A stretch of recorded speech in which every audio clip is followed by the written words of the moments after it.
Selamat siang teman-teman. Sekarang sudah memasuki pertengahan bulan ya, di November atau bulan 11 ya. Yang biasanya di bulan 11 sampai bulan 12 besok ya, bulan Desember itu adalah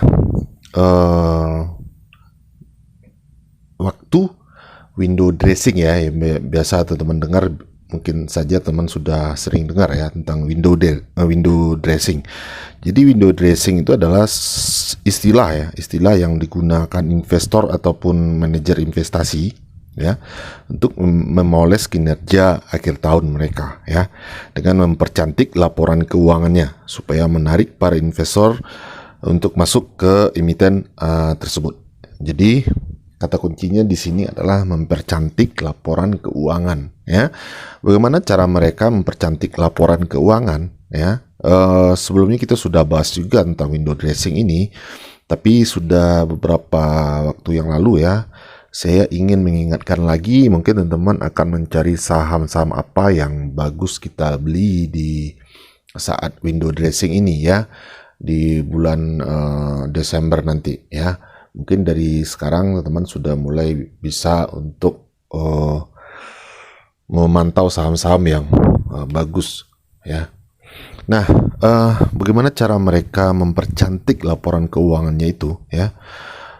Ada beberapa cara teman-teman ya. Biasanya mereka melakukan diskon untuk memperoleh pendapatan lebih teman-teman ya. Nah itu salah satunya. Kemudian mengurangi jumlah penyusutan yang dibebankan dengan cara menunda beban yang seharusnya ya. Efeknya cost terlihat lebih kecil tentunya dan laba terlihat lebih tinggi ya.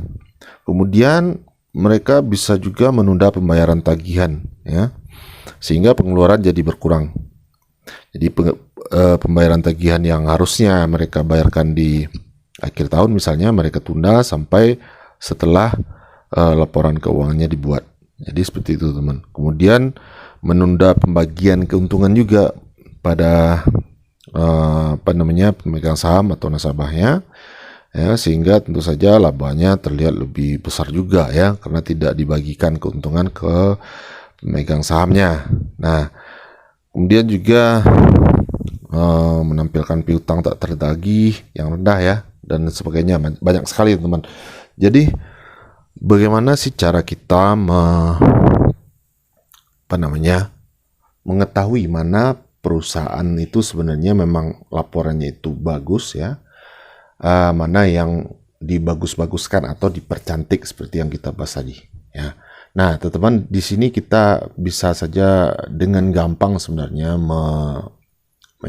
indikasinya ya. Teman-teman bisa langsung mengetahuinya dengan yaitu dengan cara melihat dividen yang mereka bagikan teman-teman ya. Kembali lagi ke dividen. Jadi kuncinya itu di dividen. Apakah benar-benar laba perusahaan ini benar-benar ada ya, atau hanya dibuat-buat saja. Jadi kita pastikan mereka bagikan dividen, artinya memang duitnya itu ada ya, labanya itu ada. Nah, seperti yang teman-teman ketahui ya, seperti misalkan kita ambil contoh lagi ITMG ini, mereka membagikan dividen itu tidak main-main teman-teman ya. Mereka membagikan dividen itu sampai 70% dari keuntungannya ya. Jadi kemarin mereka juga bagikan dividen interim sebesar 25% ini ya, dan finalnya nanti totalnya 70%, kira-kira seperti itu. Karena di sebelumnya, histori sebelumnya mereka bagikan malah sampai ke 96%, 80%, 70% kita ambil saja patokan 70%. Kemungkinan ya 90% mereka akan bagikan sebanyak itu lagi. Bisa lebih ya, bisa lebih.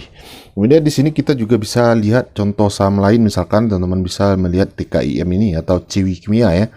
Kemarin harga Ciwi Kimia ini sempat naik sampai 9% saya lihat, karena mereka sudah mengeluarkan laporan keuangannya juga, labanya juga besar sekali teman ya, hampir 2 kali lipat dari kuartal 2 ke kuartal 3. Teman-teman bisa lihat ini dari 458 ke 888 ya. Nah, persoalannya di sini mereka bagikan dividen itu kecil sekali teman-teman. Ya, saya tidak menuduh bahwa laba ini fiktif, bukan seperti itu juga teman-teman ya. Tapi terlepas dari itu semua ya teman-teman, pemegang saham dari TKIM ini tidak akan mendapatkan dividen yang besar ya. Kenapa? Karena mereka cuma bagikan 2%, 3%, 3%. Anggaplah mereka bagikan 2% ya, dari 2.251. Itu artinya teman-teman hanya mendapatkan Rp45 ya, atau 0,5% kalau teman-teman serok di harga sekarang. Artinya dividen itu tidak akan memberikan teman-teman profit atau keuntungan yang besar ya. Lebih baik teman-teman trading saja kalau seperti itu ya. Teman-teman trading kemarin misalnya teman dapat 4% seperti ini, lebih besar ketimbang teman mengharapkan dividen dari perusahaan ini ya. Nah, dari kasus seperti ini kita tahu bahwa yang lebih menguntungkan buat kita pastilah ITMG ya. Jadi teman-teman kalau memilih antara dua ini untuk invest ya, saya lebih menyarankan ITMG ya, ITMG karena mereka pasti memberikan dividen lebih besar ya, dan keuntungan itu boleh dibilang keuntungan yang memang ada teman-teman ya. Uangnya itu memang ada ya, belum tentu juga TKIM ini bukan berarti TKIM ini tidak punya uang sebenarnya. Labanya bukan fiktif juga ya, tapi memang historinya mereka pelit ya. Kalau menurut saya ini pelit sekali perusahaannya untuk membagikan dividen cuma 0,5% seperti ini. Nah, jadi teman-teman, saran saya untuk di bulan Desember ini atau dari awal akhir bulan 11 ini teman-teman, pilihlah saham-saham dengan laporan keuangan yang bagus dan membagikan dividen itu di atas 50% teman-teman ya.